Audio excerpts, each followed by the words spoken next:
E o nutriente mais importante que necessitamos é a água. Veja a descrição da maior autoridade brasileira sobre água, Dr. Lair Ribeiro. Olá, tudo bem?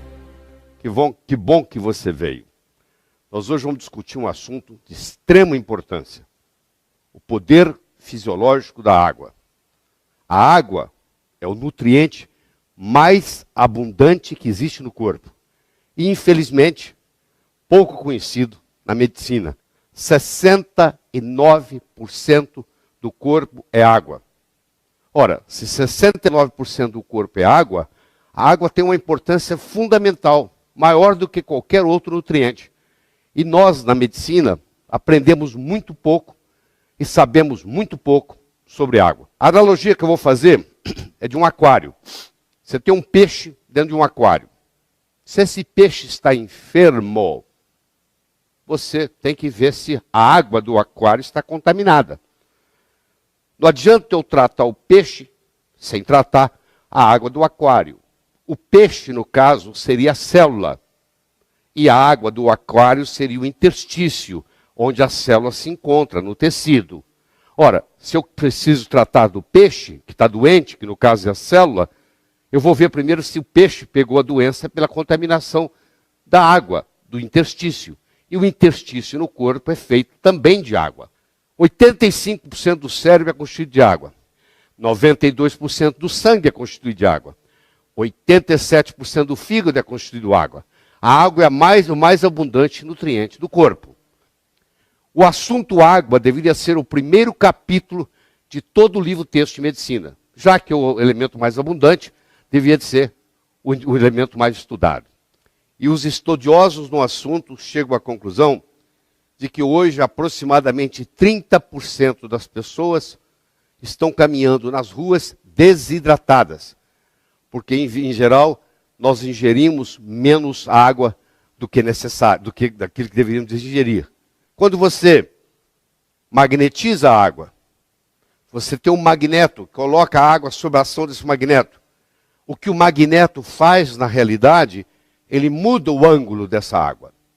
E quando ele muda o ângulo da água, ele consequentemente muda o número de moléculas que se reúnem.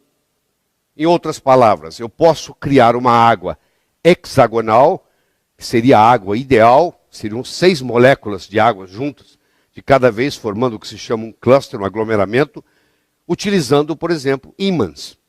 E às vezes você encontra no mercado dispositivos sendo usados para colocar dentro da água, para magnetizar a água. Então, quando estão tentando magnetizar a água, estão, na realidade, tentando mudar este ângulo da água, que o normal é 104,5. Os estudos mostram que a água hexagonal ela é muito mais benéfica ao corpo do que a água formada na forma de pentágono. Então, nas células cancerígenas, por exemplo, nas proteínas cancerígenas, tem muito pouco água hexagonal em volta daquelas proteínas. Predomina a água com 5 moléculas. E quando você faz um tratamento e melhora, ela vai passando de pentagonal para hexagonal. Ou seja, o ideal seria a água se posicionar de modo a formar 6 moléculas, formando um hexágono, formando um cluster.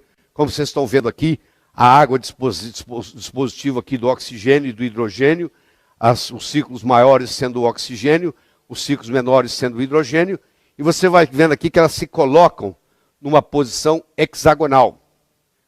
O doutor Moo-Sik John, que é um sul-coreano, uma autoridade em água no mundo, ele afirma que a água que circunda as proteínas anormais causadoras de câncer tem uma diminuição significativa do número de estruturas hexagonais.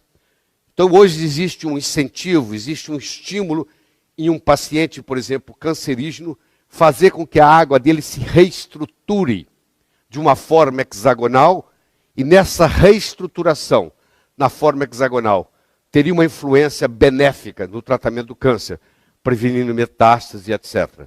Então, existem trabalhos hoje mostrando que você pode fazer terapêuticas no corpo através da mudança da estrutura da água.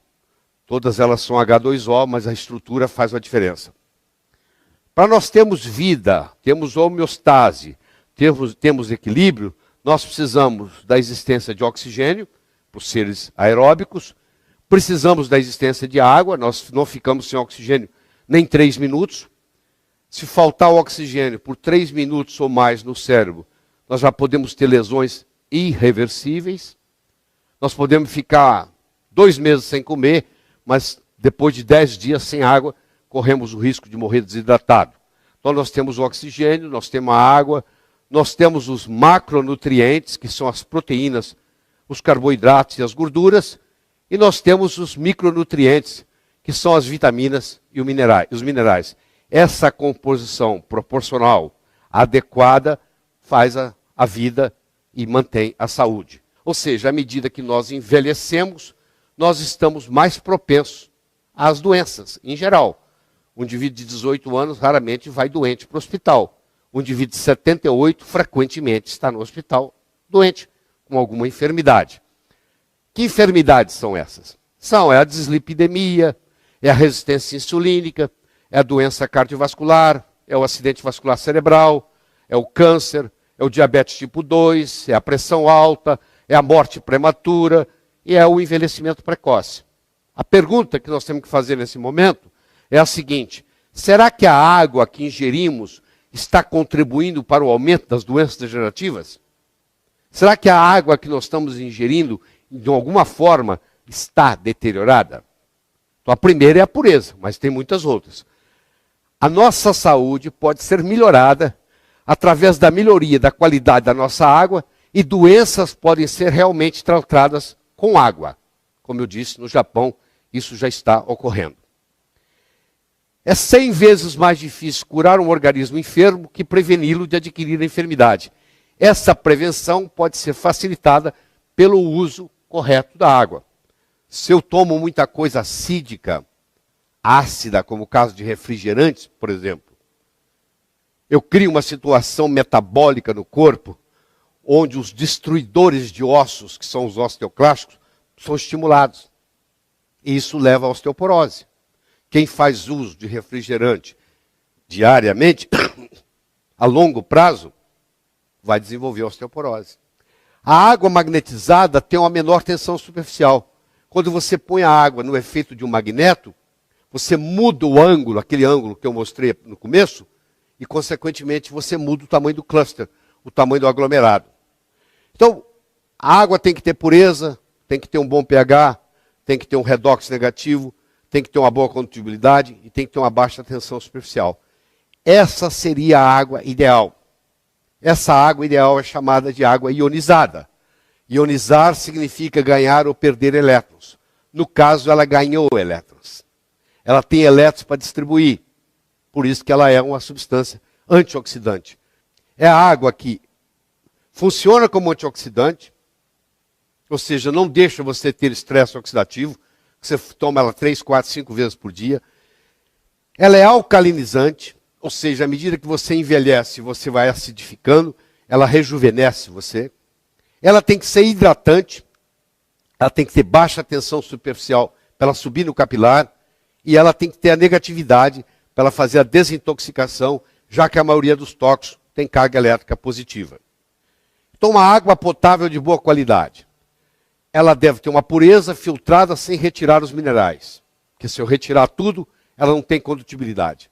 Ela tem que ter um pH pelo menos acima de 7,5. O ideal é ingerir uma água com pH 9 ou 10.